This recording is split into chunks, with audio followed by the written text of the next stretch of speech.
What's up, DBs? Coach D Magic here, former D1 defensive back with another wide receiver versus DB video.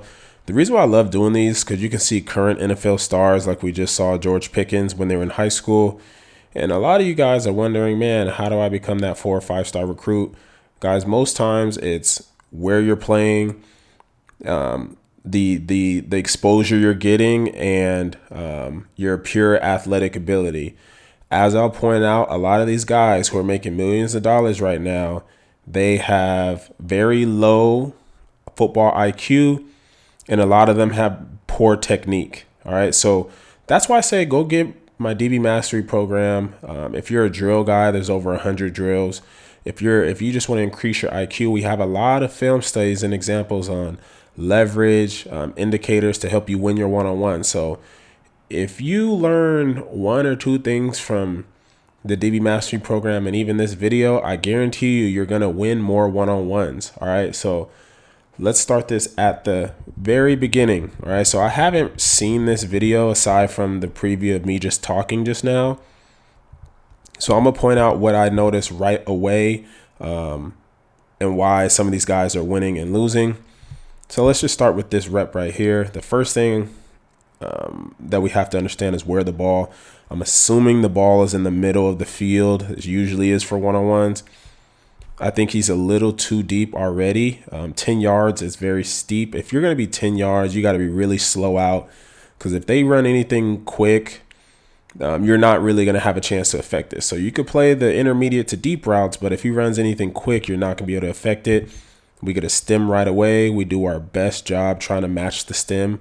We want to slide essentially inside to protect our leverage. And then, like I said, he runs a quick slant. It's going to be really, really hard to make a play on this from 10 yards deep. I say be 7 yards off, 1 yard inside.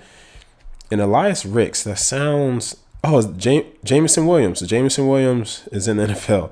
So like I said, these are crazy to see these guys so young and inexperienced. And here we have George Pickens. All right, I like the initial leverage here. Very poor route, poor ball as well. What I will say from this rep right here, if we have to match the tempo of the receiver. So you see how he's jogging off right now. So if he's jogging off, we want to be in a slow tempo pedal like he does here. Good job maintaining our inside leverage here, staying square. And then once he jogs off and kind of bursts to the fade, we can turn. Good job stabbing here. You can get your hands on like this in college as long as that ball is not in the air. Good stab. All right. As we're closing space, the receiver's decelerating. That's a sign of an underthrown ball. We want to get our head back, chest to chest, and continue to squeeze the receiver, widen that receiver to the sideline. Bad ball, but it was also a bad route. Good technique. All right, good eye discipline here, I will say.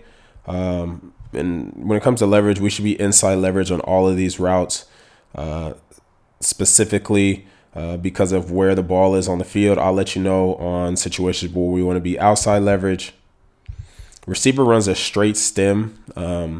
Whenever receivers run a straight up and down stem, a lot of times they are looking to come right back down on like some type of stop route, some type of comeback towards the outside.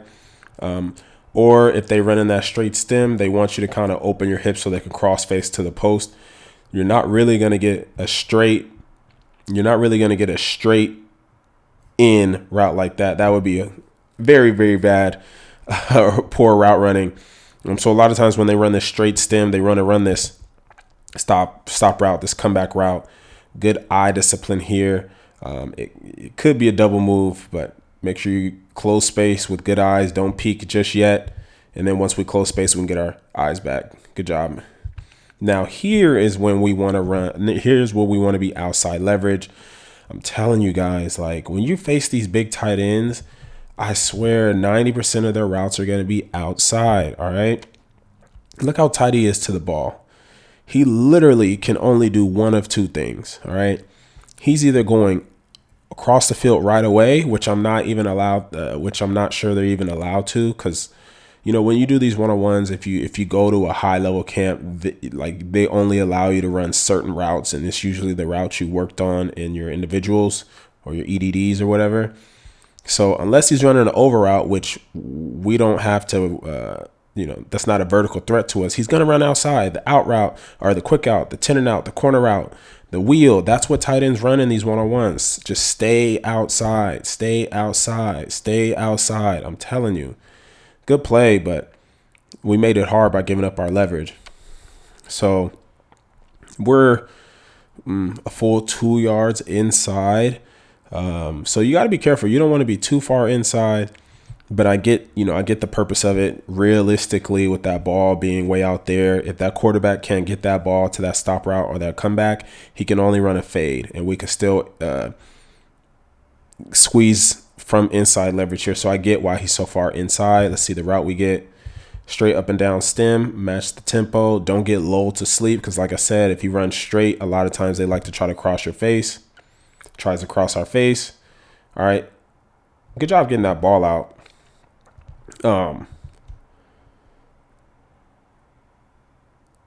But I would try to stay square as much as possible, especially once you're seeing how guys are running routes. That's why you got to pay attention, even though you're not going against them. By the way, George Pickens, DJ Turner, I think is in the league now still. I think he went to Michigan. But watch how guys are running routes. He's been jogging. Like I said, you're going to get that stop route. The first time he kind of jogged inside stem and then ran to the fade. And a lot of times they like to run straight, get you to open your hips so they can cross your face. So I would just try to stay square as much as possible here. But good thing we were inside leverage. I don't like the speed turn here. I think we made this a lot harder than we needed it to be. Just trust why we're here. Trust why we're lining up inside to begin with. All right, it's because we're expecting 90% of the routes. My coach used to say 80% of passes are completed inside. All right, the slant, the dig, the curl, the post, the stem over, all those routes are what we're expecting. The fade is not. It's not really what we're worried about here from this split.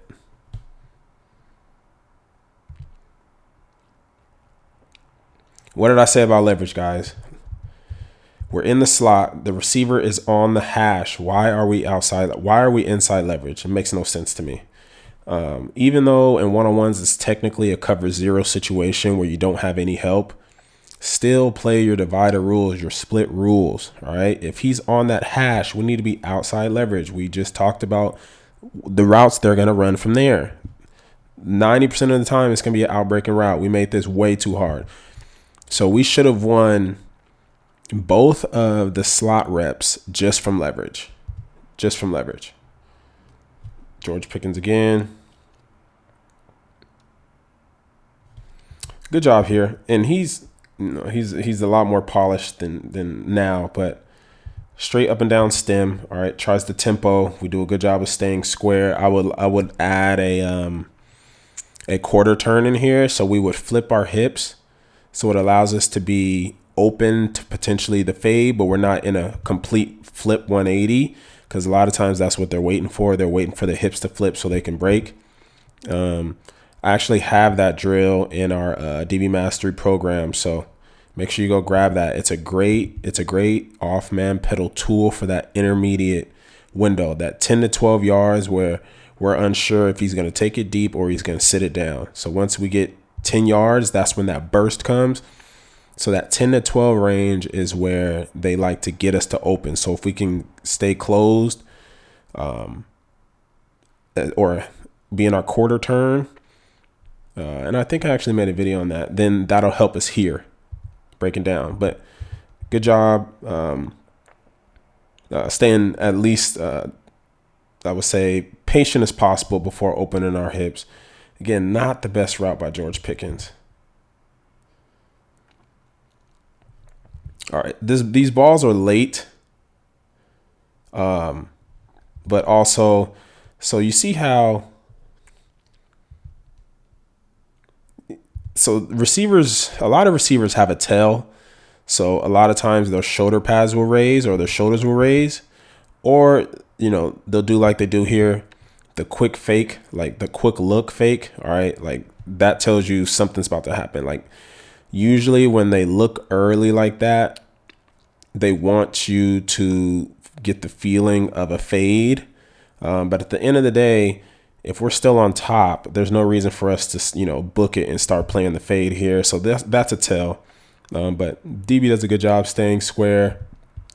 This is pretty good. He's not fully open, so that we can see this drop down right here, drive. All right, so this is the DB's outside leverage. I have not seen this clip. Let's see if we win by leverage. Let's see what we get. All right, because even if let's say he does run some type of in breaking route, we can still get to that high shoulder.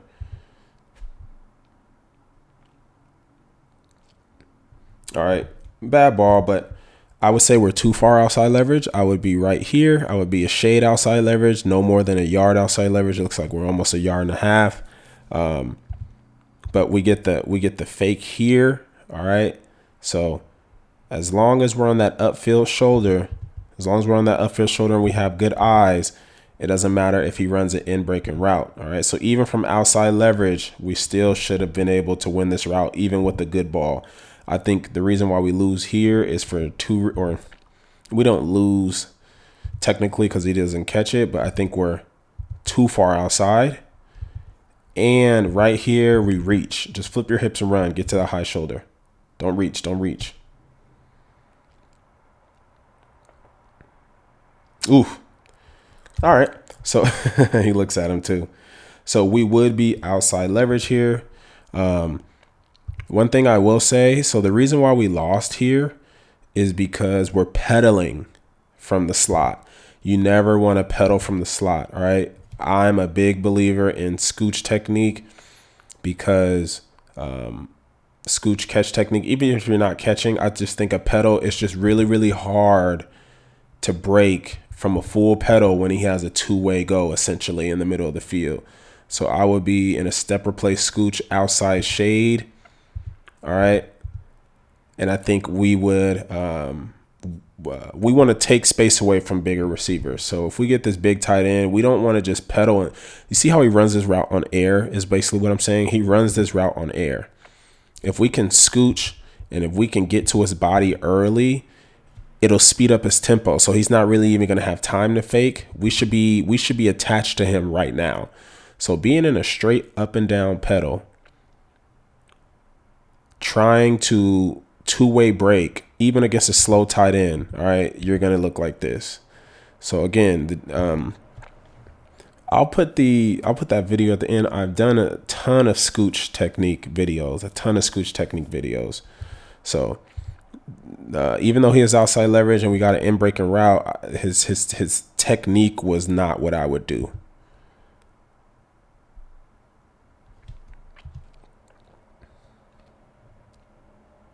This is pretty good. I'm gonna keep going until I get something that I feel like is worth us talking about. Good job staying square here, squeezing on the out and up. Yeah. See, you got to know your opponent. You should be seeing this guy running routes on air. You should be seeing how slow footed he looks. All right. Why are we 10 yards off of a tight end in a 3-point stance knowing he's not fast? And if we're going to be 10 yards off, why are we backpedaling? All right. We're literally allowing him to run routes on air. Challenge these big guys. I would be at 5 yards getting to his body right away, and I'm playing straight catch technique. All right. Don't let guys run routes on air when they're not a speed threat. Look at it. I mean, no offense. Who is this? Michael Martinez. I hope he's doing well. But there's no way I would be playing this technique versus him. Even though I'm much smaller than him, 5'9", probably 160 in high school, I would be playing a lot tighter and make him run routes. That's routes on air.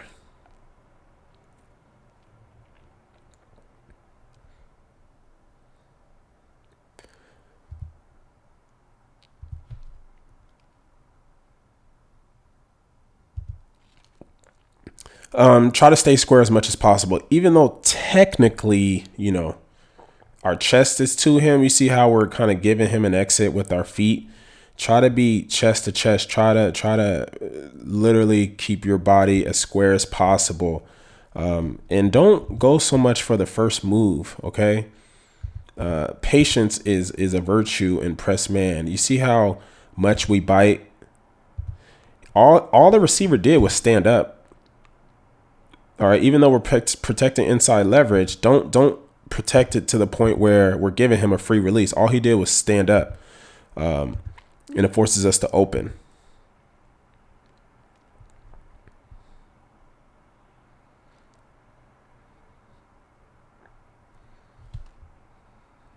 Let's see if we get some. This is solid. This is solid.